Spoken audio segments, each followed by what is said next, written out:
All right. Hi, everyone. Welcome to Journalism's Impact on the Criminal Legal System, a Wilson Center for Science and Justice at Duke Law event. We are very excited to have with us today three really incredible journalists in the criminal justice realm. First, we've got with us Madeleine Baran. She is an investigative reporter for APM Reports and the host and lead reporter for the podcast series In the Dark. And some of you might remember one of our events last year featured Curtis Flowers as a speaker, and Madeleine Baran worked on a podcast about Curtis, one of the In the Dark podcasts. So we're very excited to have her here, kind of come full circle. We also have with us Emily Bazelon. She's a staff writer at the New York Times Magazine, as well as an author and a lecturer in law. A senior research scholar in law and the Truman Capote Fellow at Yale Law School. Very excited to have you here with us. And we also have Carlos Ballesteros with us, a reporter at Injustice Watch, covering police, politics, and immigrant communities. So we've got someone from each different multimedia field, and just want to talk to you guys a little bit about what your day-to-day looks like, what part of criminal justice do you all cover, and how is what you're doing, making an impact in the system as far as you can tell. Madeleine, can we start with you?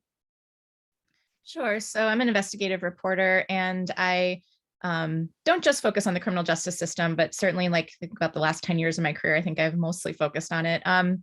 And so, it sort of depends what my day-to-day looks like, depending on where I'm at in a project. Right now, I'm in the middle of a reporting project, so I'm deep into that. And I work with a whole team. So we have 5 people full-time who work on In the Dark. And what we do is we select one story and we spend several years reporting that story. So we spent several years reporting, as you mentioned, the case of a Black man on death row in Mississippi named Curtis Flowers. But what our reporting really looked at was not, so much a question of guilt or innocence on Curtis's part, but the question of the role of the prosecutor in that case and the prosecutorial misconduct that was being committed.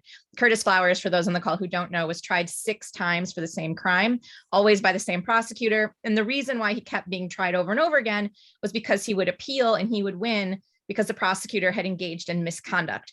And so the higher courts would find that. And so that's just, that's kind of where I have been in the past. And then I can't really speak much about where I'm at right now with the story I'm working on, but feeling very good about it. But yeah, my life as an investigative reporter, I'm guessing our lives are somewhat similar. Everyone on this call, you're doing a combination of trying to get people to talk to you, research, archival work, public records requests, all of that. And so, yeah, I'm kind of in the middle of all those things right now.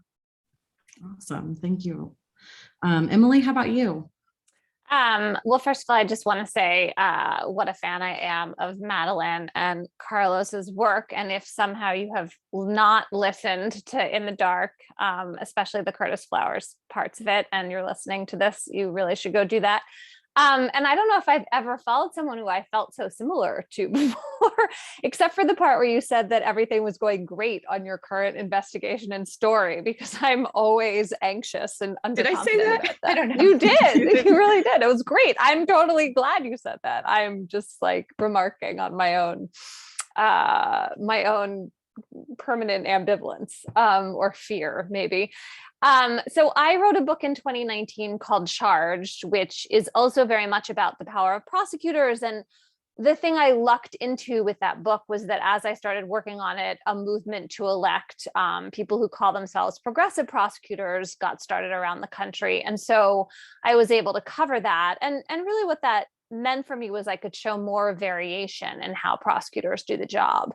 There are more than 2,500 of them elected across the country, and many of them are still somewhat or a lot like the prosecutor who Madeleine was talking about. But there are starting to be other versions of being a district attorney, which I'm really interested in.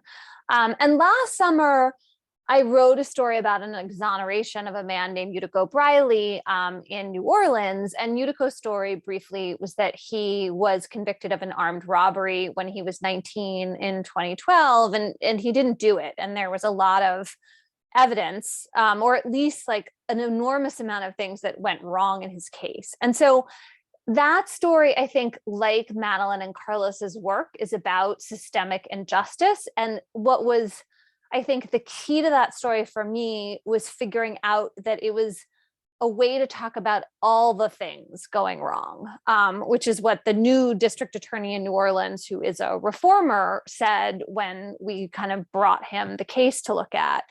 And Yuriko's story was particularly close to my heart because he had written to me from prison a couple of years ago, and I corresponded with him for a long time.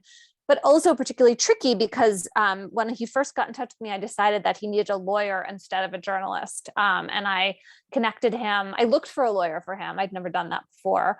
And the only person I found who was willing to take the case was my sister, Laura, who runs a criminal defense clinic at the University of San Francisco. And so that was a story with a lot of great but kind of complicated dimensions. Wow, absolutely. Thank you. Carlos, can you tell us a little bit about your work and kind of what your day-to-day looks like, and anything you might be working on currently? Yeah, hey everyone. I hope you can hear me all right. Yeah. Okay, good. Yeah, and thanks again for having me as the young buck on this call. It's very cool to be alongside some very cool people that I've read for a while. Yeah, I think so. So I'm at Injustice Watch. We're a nonprofit news outlet here in Chicago. You can find us at injusticewatch.org. Do a lot of criminal justice reporting, particularly on courts. Personally, on my end, so I started at Injustice Watch a year and some months ago, and I came into this job having worked at the Chicago Sun-Times for a few years, and before that at Newsweek on their digital breaking news team. And in my previous jobs, I had really honed in on covering immigrant communities, politics, kind of keeping a broad understanding of what's going on at the policy level, but also how it's impacting people on their day-to-day lives. So I brought that with me to Injustice Watch. And really one of the goals this year, my first year, was to find how the immigration system interlocks with the criminal justice system. So most recently, I worked on a story about a very tiny county jail in the middle of Indiana, which is the only jail in the state that takes in ICE detainees. And this tiny county of 25,000 people is on its way to voting to double the size of the jail and essentially pay for it off the backs of more ICE detainees.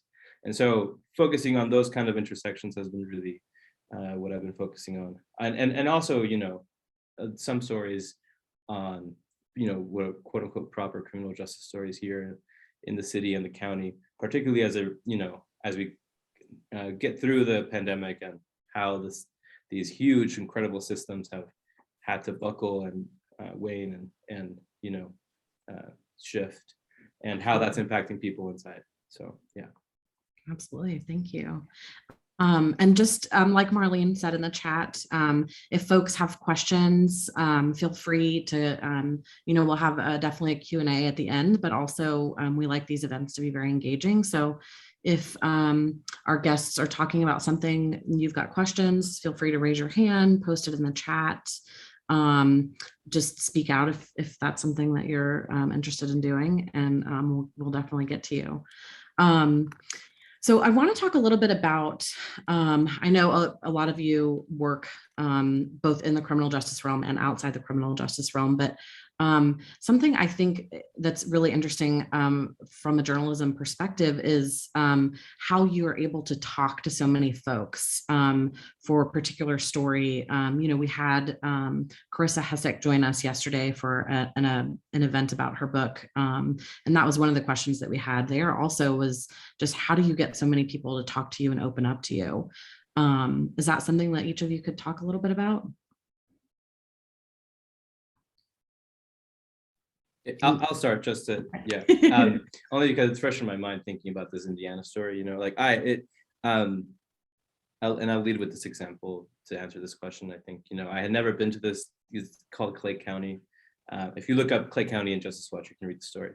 But essentially it's, an hour and a half southwest of Indianapolis, very rural, very small, very white, very conservative.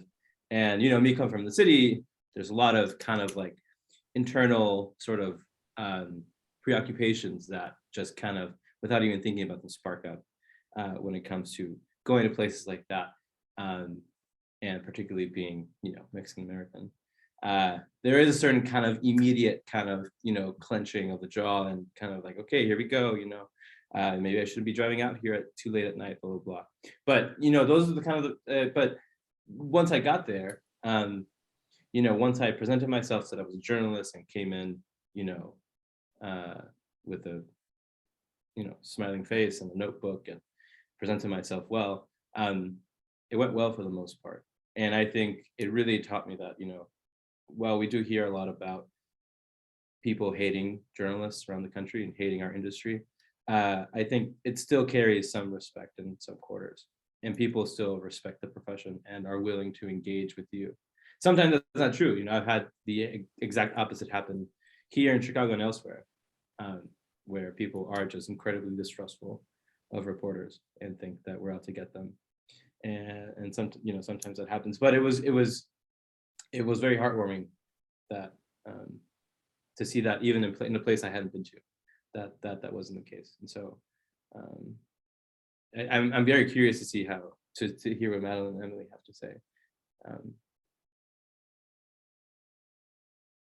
Yeah, that's super interesting. I can talk a little bit about my experience. So for the last reporting project, I moved to Mississippi and lived like outside of this small town where most of the reporting was based. And that was really important for a couple of reasons. One was like, there's just so much work to be done. So it would be really inefficient to just not live there because it's just like months and months and months of work.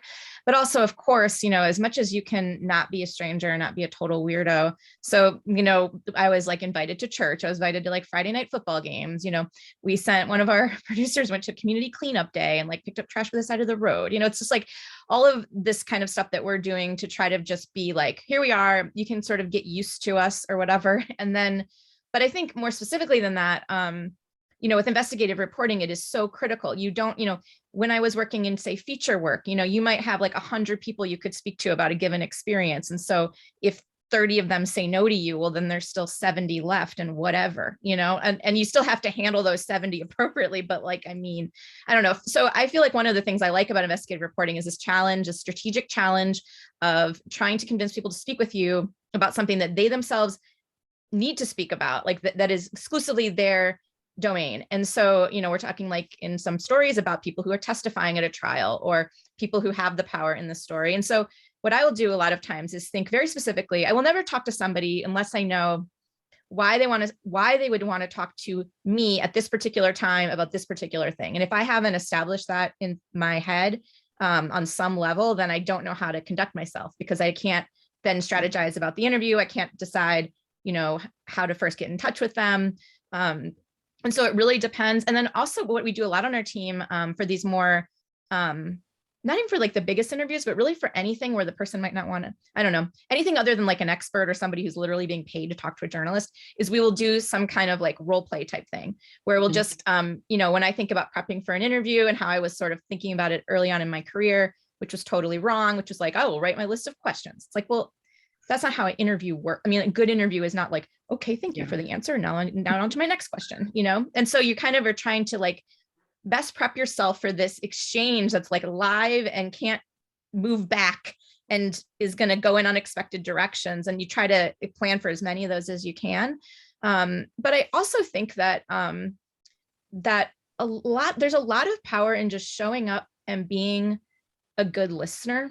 Because when you think about like people, I think about this all the time. It's like a lot of people just talk to you because they're bored and because nobody ever listens to them anyways. And so it's like, if you think about how many people in your life you could have a 5-hour conversation with and they would literally almost never interrupt you except to ask clarifying questions or whatever about your experiences. I mean, just thinking about friends that would do that for you, there's like almost nobody, right? Like in most people's lives who fit that category. And so I think just showing up honestly and saying like, I'm here to learn your experience as best I can. I am going to ask you some questions, can really get you pretty far. But it depends. There's also been times where, I've had a very in-depth strategy. There's one person in particular I'm thinking of that it had a strategy of basically talking to everyone else but her. And then, so sometimes you do that to the point where the person is like, well, when were you going to talk to me? And then their interest is piqued. Other times you go right to them. by the end of the last reporting project, we'd interviewed so many people that when we got to like our stragglers, a number of people were like, well, I was wondering when you'd come talk to me, like I was kind of feeling like, what's wrong with me? It's like, literally, I'm aware of like, you've talked to everyone else, like everyone else in my life you've spoken with about this, except for me. And so I was feeling kind of left out. Absolutely. I'm curious too, do you ever run into like, do you feel like it's harder sometimes because you're trying to get people to talk in their own voice on radio versus like writing in their voice? Do you ever find that more difficult, or is it easier? Yeah. When I started out with radio, I definitely thought that. I mean, I didn't come from a radio background, and I still sort of think of myself as like a print reporter who stumbled into public radio. I mean, like I very much so. So yeah, I mean, and one of the things when I was starting out going into radio, I was like having all these issues, like I gotta like, here's a microphone, and I just was having trouble with that. And I talked to a really experienced producer in the newsroom where I was working, and he was like, oh, that's like, these people are saying, no, it's much more about your own anxiety than about theirs. And I was like, whatever, there's no way that's true. And like, it was completely true. It was like, I was preoccupied and apologizing for a microphone being present instead of being like, this is how the interviews go. When I do them with this microphone and whatever. And just to not like have that kind of like nervous, weird energy around it. There are a lot of advantages to it, frankly. Number one, you don't take notes then. I mean, you could, sometimes you might, but you don't have to, depending on the type of interview or whatever. So you can sometimes end up really like locked into something. And of course, print reporters record their stuff too. So, but there's just something, I think the microphone goes away relatively quickly, has been my experience. And also we definitely use the fact that it's not a video camera. I feel like we're like slamming documentary film constantly, just throwing it under the bus as a strategic element, saying like, well, the good news is there's no camera here. Yeah. And of course, a great documentary filmmaker manages to make that work in their favor too. But for us, we kind of use it as a foil. And we say, well, the bad news is, yeah, it isn't audio, but obviously you can see is how we are dressed today. There is definitely not going to be a video camera here. Yeah. Yeah. Thank you. Emily, how about you? I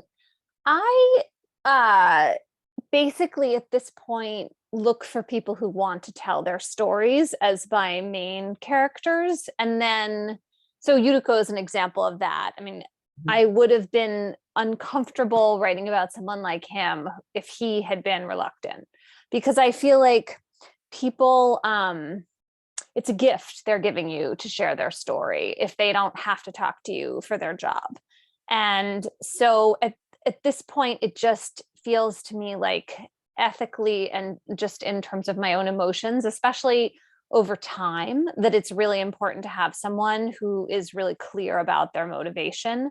I mean, I think one of the harder parts of this job is the immersive part that continues for a long time, because the more you invest and sink into a project, the more the person who is your main interest, your main character, people use the word source, but to me that feels too cold for this kind of source. Basically, that person has increasing power, because if they pull out, if they decide they don't want to do this anymore and they stop talking to you, they may not be able to kill the story, but they may really scramble your own feelings about working on it. They may really limit the power of it along the way. And so that's important to me as a kind of starting place. Now, obviously, there are lots of people who Madeleine was just talking about, and Carlos too, who are like ancillary to the story. And maybe they don't want to talk to you for a variety of reasons. And that is tricky.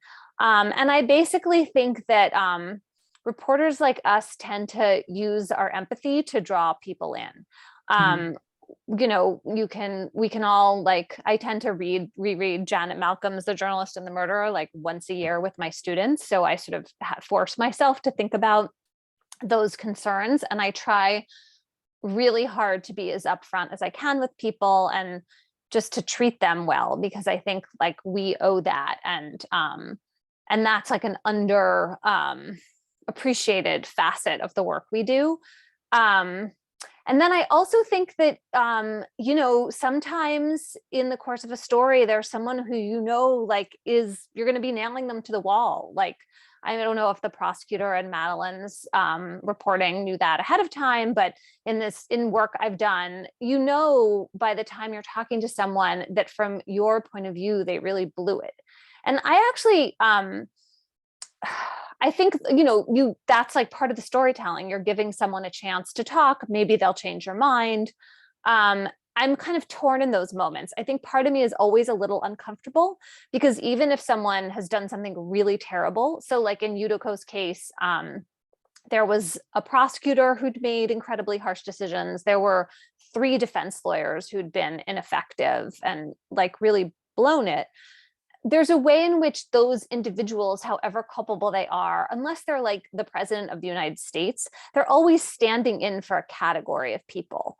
And you're taking someone who's like relatively anonymous and making them the bad guy for your narrative. And if you do it right, like they deserve it. And yet I also still always kind of worry. It's not like I worry about that exactly, but I think about it a lot. Anyway. Okay. And we do have a question in the chat. Anyone talking to prison guards and workers and those who tell about the impact of prisons and jails on their town? Anyone ever mention the high rate of suicide among prison staff or interview those who teach or volunteer in prisons? Is that an experience any of you have had? I actually thought a year ago about doing a story that was all about this. It was actually, I think, like 2 years ago, and I basically got derailed by COVID. But it's a really important story. It's actually more important in COVID times because prison guards have come down with COVID a lot, and they also have pretty high rates of like refusing to get vaccinated and have, brought the virus into prisons. So, it's totally crucial. I'm going to space this, but there's an old book by Ted Conover who, went into a prison as a guard, and then a much newer book by someone whose name is on the tip of my tongue, and you guys will remember. Bauer. Yes, thank Yes. you. That also covers this terrain, and I really recommend that work, and I think it's really important work to do. Absolutely. We did some reporting on COVID in Mississippi early in the pandemic. We did like a mini series, and one of the episodes was about COVID at Parchman Prison, and then another was about a guy with in a jail. Like in this COVID situation, he had stolen some steaks and found himself in jail for that from like a grocery store. And in Mississippi, we'd also have encountered all kinds of jail and prison related reporting throughout the course of our investigation. One of the Mississippi is like a never ending story in terms of its prisons. It's super corrupt history of its prisons. I think that is the lowest paid correctional workers in the country. And that, correlates highly to corruption. So, if you're making like, in some cases you're making your real salary, and then you're making like your salary on top of that, which is like your cell phone and your drugs and your other kind of salary in some cases. So there's always these scandals about that I've certainly reported on. Absolutely. Okay. Thank you. I also have another question here from Isabel Shapiro, who says, first of all, Charged in the Dark were hugely formative to them. Thank you all so much for your incredible work. I'm curious how you all approach situating the criminal legal system within the broader context of structural inequality and systemic racism in your work. And this is also a question, I wanted to ask Carlos is, does being a reporter of color, how does that play into like the work? Does it impact the work that you're doing? What is that like? Yeah, it definitely does.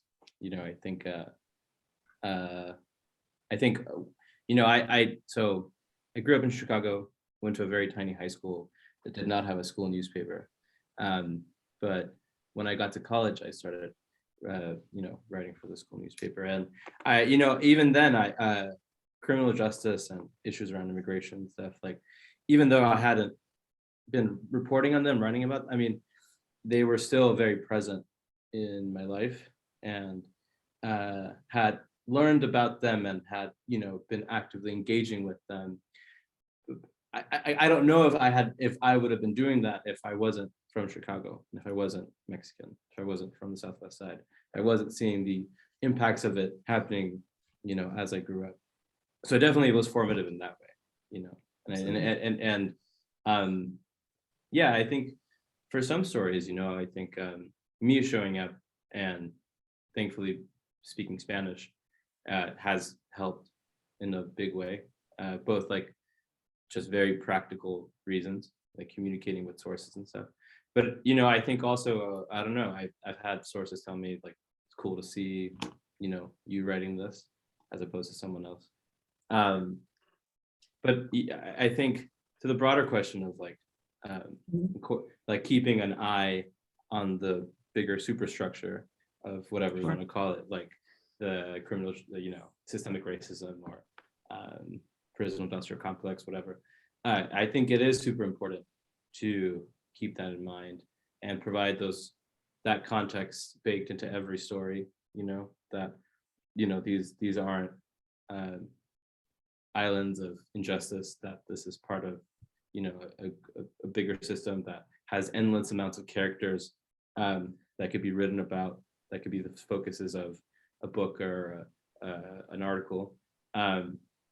And I think that's something I struggle with a lot of the time, because and it's something that I've discussed with like friends who are also reporters here. It's like, you know, ultimately you want to engage the audience with something that they want to read. And a lot of the times that means, you know, employing very sad moments in someone's life to really kind of, you know, hit your reader in the gut or whatever. But there's also this kind of pull with figuring out when that becomes exploitative and when that becomes very selfish, and when that becomes more for the narrative and more for the right, you know, as opposed to the usefulness of it or for the informativeness of it or whatever. So, you know, there's always those struggles within me. And I think, but one way I think I overcome those kind of concerns is by making sure that any story I do tell is not, does not lose sight of the bigger picture and makes it clear that this is one of many examples, you know, so. Thank you. Emily, how about you? How do you approach kind of situating the criminal legal system within the broader context of some of that systemic inequality and racism? I mean, it's totally crucial. And it's also like horrifyingly easy, because every facet of the criminal justice system is riddled with structural inequality and like just flat out racism, basically. And so it would be like malpractice not to include it. So every time I write a story, I just like all you have to do is like point out who's being the most affected by these policies.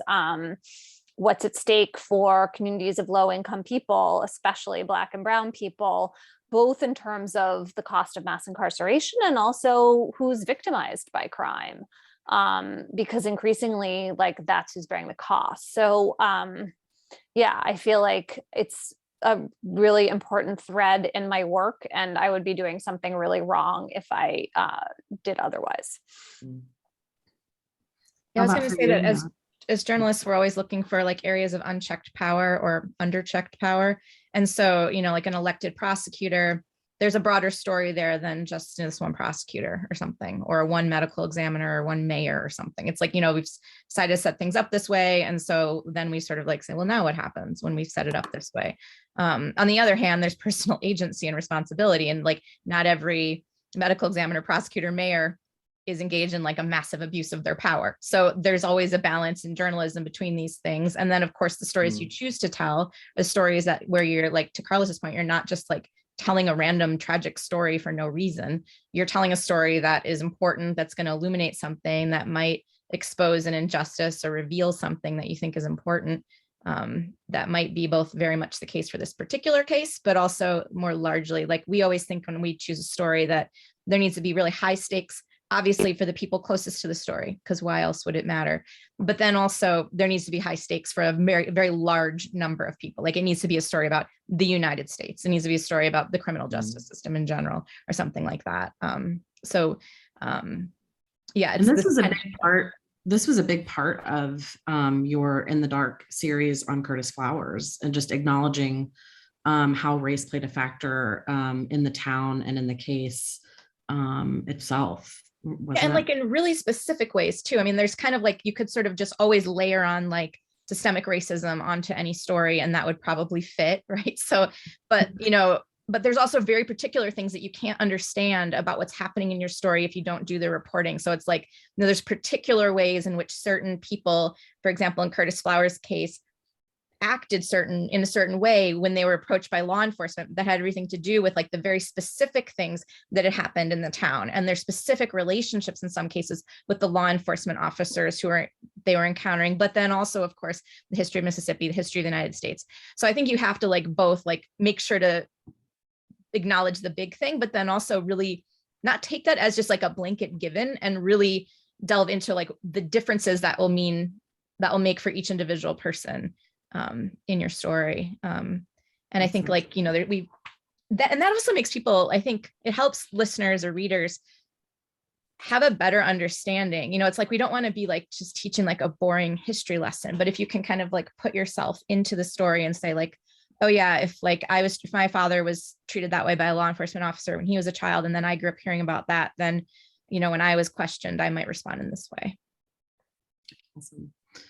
And if you're just joining us, again, feel free, if you have questions, to put them in the chat or raise your hand, and we'd love to call on you for engagement, interaction, talking to you. We do have another question here for Carlos. Karen is asking, who's following the money for ICE detention? Well, that's a good question. I'm trying for sure, and so are some, you know, plenty of other reporters there. I wish I could. Hamid over at BuzzFeed is good, but you know, like I think this question gets at something I was talking to a friend recently about. There's been a substantial amount of attention, particularly during the Trump administration, that has kind of carried over during the Biden administration, but not as much, on ICE detention and ICE in general. But that attention was, like, I think, particularly focused on the private prison section of ICE detention, which, you know, for all intents and purposes, is the majority, or does hold a majority of like the 25,000 or so people who are detained under ICE custody at the moment. But the other half, or a very substantial chunk of that other half, is our local county jails. So places all around the country that are incentivized by the federal government to take in ICE detainees. And I think that side of the equation has been underlooked, because essentially what you have is a network of jails all around the country, many of which were built at the height of mass incarceration in the 90s, who are now have empty bed space. But these local counties, sometimes in very remote parts of the country that, you know, have small budgets, et cetera, are looking to fill, and see this as a bonanza of sorts to, at the very least, cover the costs of running the jail, or cover the costs of running X part of, you know, the county or whatever. So I think that side of the equation has been underlooked, which is why I think I was very interested in looking at this jail in the middle of nowhere, Indiana. You know, population 25,000. Right now, the jail holds like a little bit less than 200 people, and they're hoping to expand it to closer to 500 within the next few years. You know, and it's not. And if you talk to the county commissioners, they'll say like, "Oh, it's because of crime rates," but then they'll also say, you know, at the end of the day, we're going to have more ICE detainees, which is how we're going to pay for this. You know, so I think that you know, the federal government is providing these networks of jails with money, and it's up for grabs, you know. Can you talk about just briefly, like, the difference between covering like our American criminal legal system and our immigration system, and, you know, the difficulties that come with that? Yeah. So one big difference is that ICE and the immigration system in general is an incredible black box. Like, I think we think of the criminal justice system as being somewhat of a black box, and many times it is. It's very hard to get basic information. But I would venture to say that the immigration system is perhaps, if not as tough to get info out of, maybe even tougher. You know, it is just riddled with layers of secrecy, and, you know, any FOIA request will take you years to get back, even for, you know, what's seemingly top level data or whatever. And I think the other thing too is that immigration detention specifically is very ephemeral in that it's like very quick. You know, most people are detained for at most a couple months.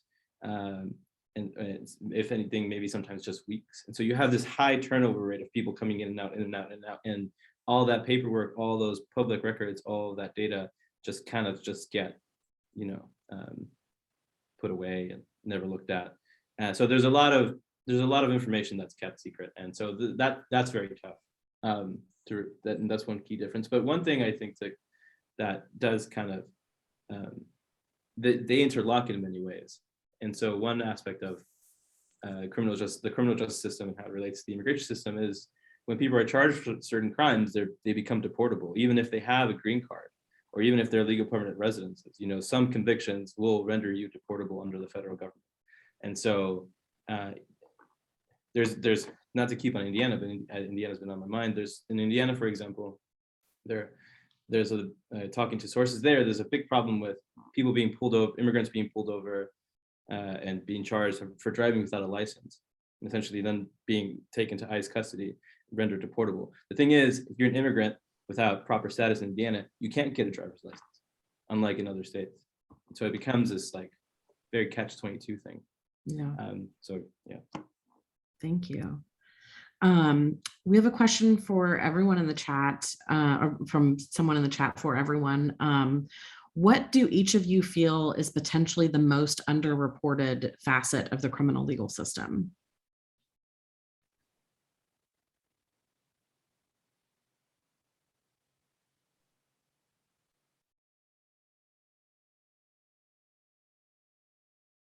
You know, it's a good question when everybody's got to think for a minute. I don't know, I would say judges, maybe. We do a lot of that here at Injustice Watch, and people are always like, thank you, you're the only one reporting on judges. So maybe there should be more of that, I don't know. Sure. I feel like just in general, you know, the collapse of local journalism has been awful for the coverage of courts. You know, there used to be the case that you just have the court reporter, which is like the standard job in every newsroom. Oh, that's a court reporter hanging out in the courtroom. Obviously, they can't go to every case, every hearing, but they're there literally living, you know, their daily life in this courtroom. And when that goes away, then no one knows anything that happens in a courtroom except for the lawyers, the judge, and the revolving cast of defendants walking in and out. So, I mean, to me, that that's a big issue. And then you layer on top of that the fact that a lot of these are elected positions. So you have kind of the worst combination of things. You have like a lack of transparency, lack of information, and then you have to go to vote and decide whether to reelect somebody who literally you don't even know a single thing about them. You know, could, I guess, in theory, go walk in the courtroom and observe them, but who has time for that? And then, so you're kind of left making a decision, or a lot of people, you know, of course, just leave those boxes blank. And in, you know, some cases, there's not even an opponent, so it's sort of irrelevant. But I guess I would say the collapse of local journalism has just led to, you know, and also, you know, we focus on big stakes situations, but obviously there's ways in which the criminal justice ensnares people for all kinds of things, you know, rightly and wrongly. And so I think a lot of times that kind of day in, day out stuff can be really well covered by like a local reporter who's in the courtroom and can kind of start to see trends that they're seeing, like with a particular judge or a particular type of drug charge that a prosecutor's bringing, or whatever it might be, a certain thing that's constantly happening in jury selection. All of a sudden, people are saying certain things. But you really miss out if you don't have somebody there. And in a lot of places, there's no one there. I think most places probably haven't seen a reporter in some time. Yeah. I mean, that is all unassailably true. I'm not actually convinced that we had better informed voters when we had better local journalism in the courtroom, which isn't to say that like I don't miss it, because I do. As a reporter, I find it really frustrating when I'm trying to follow something and there's no trail. But I think that this problem of undercovering the kind of ordinary ills and just like horrors that take place all the time in American courtrooms is partly about the fact that the press tends to hunt for the things that are special and alarming and scandalous, but it's also about all of our appetite for a system that we would really prefer not to think about most of the time, right? Like there is this sort of incentive to make the whole thing seem like it's other people's problem, because it's about things going wrong in people's lives. It's really depressing, and it doesn't change fast enough. There's no like magic wand that usually gets waved. And so I think that you really have to grab people to make them think, and like they will think. I mean, we've all told stories that I think have gotten people's attention, and that's very gratifying. But there's also a way in which like the sustained attention that actually makes this the most salient issue that people vote on, that like they do figure out who's running for local judge if they're unlucky enough to live in a place where judges run for election. All of that salience of criminal justice and really like reforming the system at the top of the priorities of politicians, that is the piece that I still think is lacking. And the media's like badness has something to do with this, but it's not the only thing. I sometimes think we sort of we're like too polite about this, the other part of this dynamic. Only to add from Emily's point really quickly is, I think you're absolutely right that we normalize a lot of things that maybe shouldn't be. I'm particularly thinking about just the role public defenders play in the system, and how essentially, I mean, they like to call it a federal mandate without federal funding. And I think in a lot of places it does work out that way. It's seemingly set up to fail, or seemingly set up to at the very least be overwhelming for the folks who are legally entrusted with providing the best defense possible to someone who's too poor to afford a lawyer, you know. And I think I think that obscures like the fact that we just take it as normal that, you know, these public defenders have like mountainous caseloads that can never get, could never be done in time, and we render people to essentially, having to go to court with someone who's overworked and overwhelmed. It's just, but yeah, those kinds of things that seem normal and don't maybe have the greatest hook for a story. And to your point, Carlos, there's a great I thought the third season of the Serial podcast, which really delves into the like nitty gritty day-to-day courthouse stuff. And I can't remember what city they were in. I think it was in Cleveland, maybe. Yep. I thought that was a really great kind of deep dive on that, especially what you're talking about public defenders and kind of how they are overwhelmed and they kind of become like a cog in a wheel when it comes to plea deals, especially, and just how that whole system works. Just to note, why was Serial in Cleveland that season? Because the Cleveland courts actually audio tape and videotape their proceedings. And so Sarah Koenig had the audio to make the show. I mean, you could argue that like is an incentive to everyone else in a courthouse, like never to turn a tape recorder on officially again. Yep. So anyway, I just find that there's like an interesting paradox there about access and like who it serves. Good for Cleveland. Yeah, I didn't know that. That's very interesting. And there's a great there's a great conversation going on about this in the chat. Celeste Hart, who's another journalist who's joined us, was talking about how prosecutorial misconduct is what she would see as one of the underreported issues. And feel free, folks, to again turn your mic on and join the conversation if you like. It looks like Karen has a question or wants to join the panel for a moment. Karen, do you want to turn your mic on for a moment? Yes, thank you. A lot of my questions come from my direct experience of a family member who was convicted by the Virginia system of panel juries, and went into the Virginia prison system, where I observed that many of the inmates that were actually running the prison were immigrants.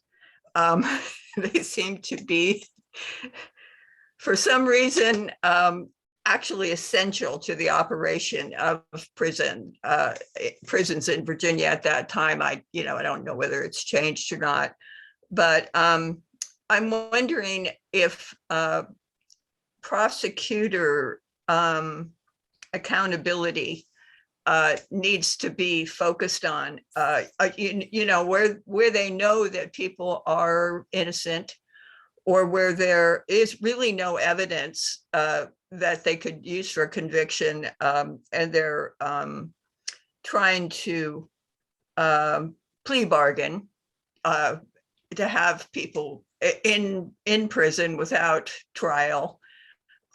This issue, and also to follow the money that flows into communities when a prison is either proposed or actually built, in terms of what money comes from federal government, from states, what money comes into the state, and what money comes from services that are provided by the prisons to the community, like water purification systems, or community college systems. I know bring teachers into rural areas that would not otherwise be there.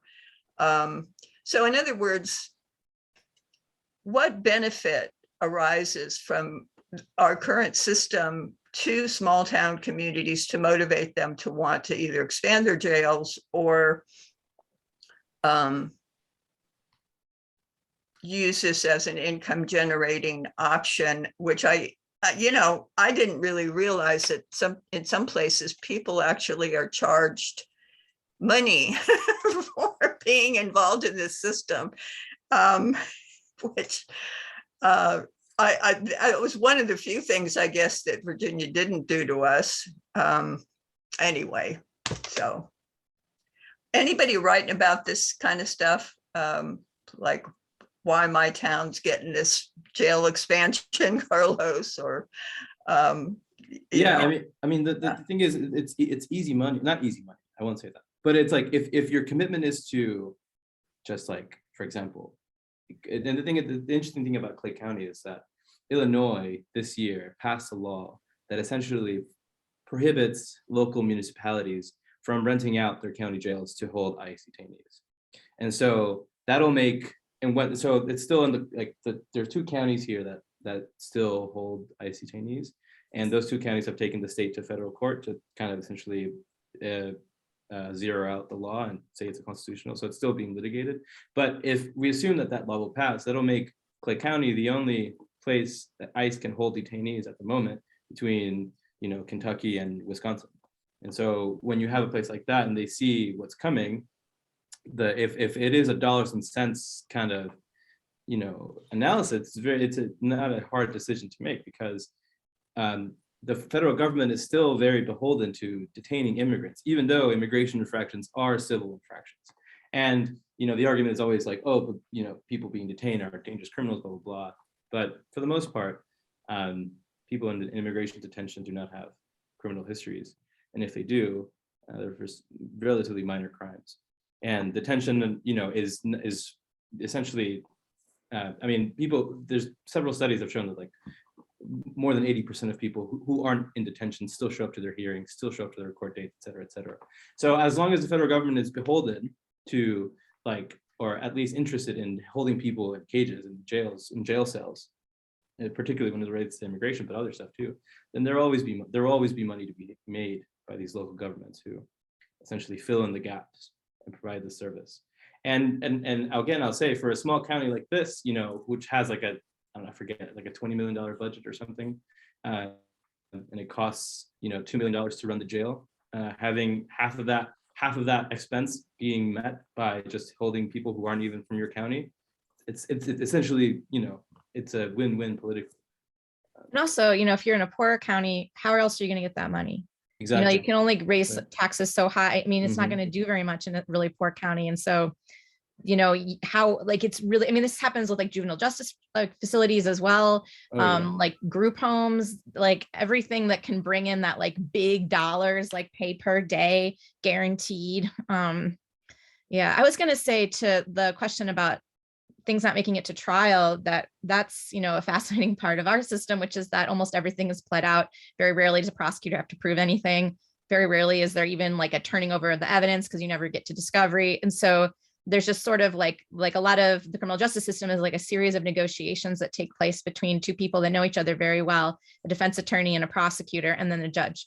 And so, when I like have been in courts for like plea day, when courts, like I've been to a court that just has a plea day. And so it's just, there they are up at the front.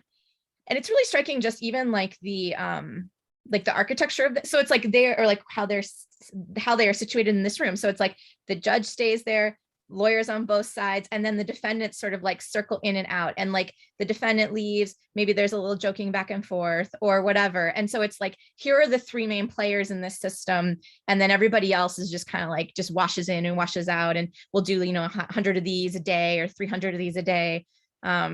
And, of course, the incentive is very high to take that deal because it's seen as like, well, how dare you has to take this to trial? Like, that's going to be a whole thing. And so now you're going to get punished for it, basically. You are going to face the maximum sentence. And so there's ways in which like prosecutorial discretion, which is necessary in a lot of cases, because how else would the system work? You can't have a scenario where if you meet these three criteria, automatically it results in this. Like, that just is not practical. So there has to be some discretion, but it can be really abused in these situations because of a lack of needing to present any evidence. And then to the question earlier about things that are overlooked, I guess I'd be remiss to not mention, given my own work, juries, what happens in juries, and who is on a jury most specifically. Our reporting found that in the study that we conducted, like a very in-depth year-long study looking at all the trials of this one district attorney's office in Mississippi, we found that that district attorney's office was striking Black people from juries at a disproportionate rate, nearly 4.5 times the rate that this office was striking white prospective jurors. And there's been only a few studies around the country of this, and every time it's been studied, like less than 10 times, it has found a disparity. And on the one hand, you can say, well, that's kind of obvious.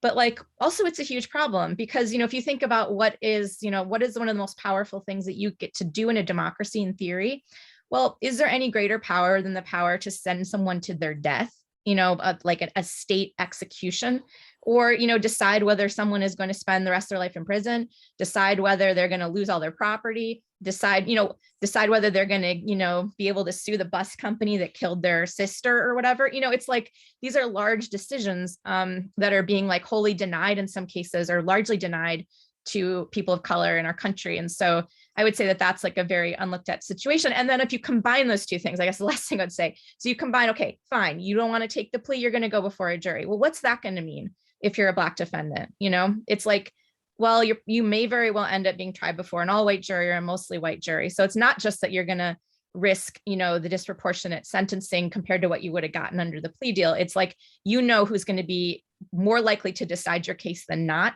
And that brings with it its own, problems.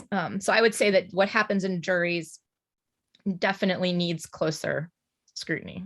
Yeah, the panel jury in Fairfax County was made up of the sheriff's cousin and the prosecutor's uncle. And, it was really insane when we looked at it. So, and my husband was Black, so. We are seeing a lot more in North Carolina, and as in a lot of places, about juror discrimination, and have had some research here. And similarly, the Wilson Center has, recently released some research and is working on kind of uncovering that black box of plea negotiation. So we're working on plea trackers in different district attorneys' offices just to find out like what is going into these decisions. North Carolina has like one of the few studies, like it has one of the best studies actually. On juror discrimination. Yeah. Yeah. But that was out of Wake Forest, wasn't it? I think. I believe it was at least partly done by Wake Forest, but I'm not certain of that off the top of my head. It was Wake Forest, the Jury Sunshine Project out of the Wake Forest Law School. Oh, great. Okay. Thank you. And we just have a couple minutes left, but we've got one question specifically for Emily in the chat. Well, two questions that are the same for Emily in the chat. And then we've got one person who wants to hop on and ask a question. But first, so the question for Emily is about, kind of what it's like having a law degree as a reporter, and the benefit that that's brought to your journalistic career, but also any potential challenges that it's brought as well. So I am really grateful for my legal education, because for me, it was very confidence building. It gave me a kind of base of knowledge, a set of questions, a sense of who to call in the world. I don't know if it cashes out in terms of how much money I spent on it. I try not to think about that, honestly. And I always tell people who are thinking of going to law school because they want to be journalists like the three of us, that it is totally unnecessary. And I think like both Madeleine and Carlos, assuming you guys don't have law degrees, are very good examples of that. You can learn a ton as a reporter by educating yourself. So I never want to say that I think that a law degree is like anything like necessary. For me, it has proven really helpful. I haven't really had a downside emerge from it. I mean, I don't always tell people because I don't want them to think that I'm like a real lawyer. And I always make sure to say that I went to law school and passed the bar, but I'm like not a lawyer you should ever hire. Like I'm not qualified to give legal advice. And that's sort of the way I try to handle making sure that I don't present myself as being more expert than I am, or in a role that I'm really not playing, that I'm really clear I'm there as a journalist and that's the work I do. I've never gotten paid to represent anyone. I worked at a law firm for 6 weeks one summer. I was like terrible at it, didn't like it. So I try to be really careful to make those professional distinctions. Thank you. And we just have a couple of minutes left. Stephen Buckley wanted to join the conversation and ask a question. Stephen, are you? I am. Just real quickly. First, thank you so much for your insights and observations this afternoon. It's been really, really terrific. We actually have a course in courthouse reporting, and it's being held this semester. And several of the students are part of this event, are listening in. So I just wondered if you have any advice, tips, thoughts, inspiration for them, because they're all covering the courts for the first time. Thanks. And which school? Oh, Steve? here at Duke. Oh, great. Thank you. Thank you. And I guess I would say, in terms of words of inspiration, or I mean, that's great, actually, that also, first of all, that that's a course that's being taught and that some of you on the call are doing that work. I mean, if you think about yourself in that courtroom, the amount of power that's being wielded, the lives that are being changed in a few seconds, and then all the families and everyone else's lives that are being changed. So to not have somebody there knowing what's happening is really awful. And then to be playing that role is no small thing. And you'll look around and you won't probably see any other reporters there. So you'll know that if you weren't there, that literally that would be it, except for in the memories of the people who sat through that day in the courtroom. And I think that it's just a great opportunity. It's like a beat, I mean, you get to like meet everybody in the courthouse. Some really helpful sources to me in a courthouse have included the janitor of the courtroom, or like the court building, certainly the clerks, absolutely the clerks, like the administrative assistants to the clerks, anybody that can help you understand kind of like how this thing sort of like chugs along, and like, and that can be a really wide ranging group of people. But I think that's a great opportunity as a reporter. I mean, to be able to plant yourself there and report in an area that's so important. Absolutely. What about the rest of you? Do you have advice for those students, tips? Just keep reading. That's my big advice. Just read. And because then, once you read, as long as you keep reading, then you can identify good writing, and then you can identify writing that you want to emulate. And also identify bad writing and mistakes that you don't want to make. And so, yeah, that's my advice. I mean, I would also say work on stories that you are drawn to, that you enjoy whenever you can, because if you do something you like, it's more likely to lead to something else that you'd like. And it's a sort of basic truth that nobody knows anything or remembers anything. And so you can become an expert, like really the expert on any topic really, except maybe like, whatever, like a million reporters in Washington are covering in the federal government. And then you can be the go-to person and kind of build on that knowledge. I think that's a really valuable tool and asset. Absolutely. And Celeste in the chat said, stay in the courtroom during recess. The things I've heard and witnessed when folks left. And that's absolutely Oh my gosh, true. that is great advice. Or arrive early. I once had a situation where I arrived early, was very obviously sitting on a bench in front of a courtroom, and overheard a conversation that I then reported, very loud conversation taking place right next to me, about legal strategy and about kind of bragging about the exploits of some attorneys who were very successful in beating back some legal claims by survivors of clergy sexual abuse. So, I think if you're a fly on the wall too, I mean, you can also always be listening. Or a reporter I work with, Parker Yesko, who scanned all our documents for our jury analysis, was just sitting in the clerk's office like 8 hours a day for like 6 months. You hear every last thing that can happen in a courthouse if you're doing that. So there's always opportunities to kind of be a fly on the wall. Absolutely. And I covered criminal justice for about 10 years, and there is almost no better place to be than in the actual courtroom, in the courthouse, making yourself known, becoming friends or talking to everyone you can, from the janitor to the clerk to, even the judges and the attorneys when you get a chance. And, if that's a beat that you're on, having a routine in the courthouse. I know when I worked in Virginia, every day at like 4 o'clock, I would walk across the street to the courthouse and I would go through all the search warrants. Not every state has that wonderful, not everyone has that ability. But having kind of routines, or going through, like I would also go over to the court to see who was getting bail, or what the bail hearings for the day were going to be. And that's, if it's a beat reporting job that you're doing, like that, it's a great place to find stories that maybe not everybody are attuned to. So definitely great place to be. Well, thank you all so much for joining us. This has been such a great conversation.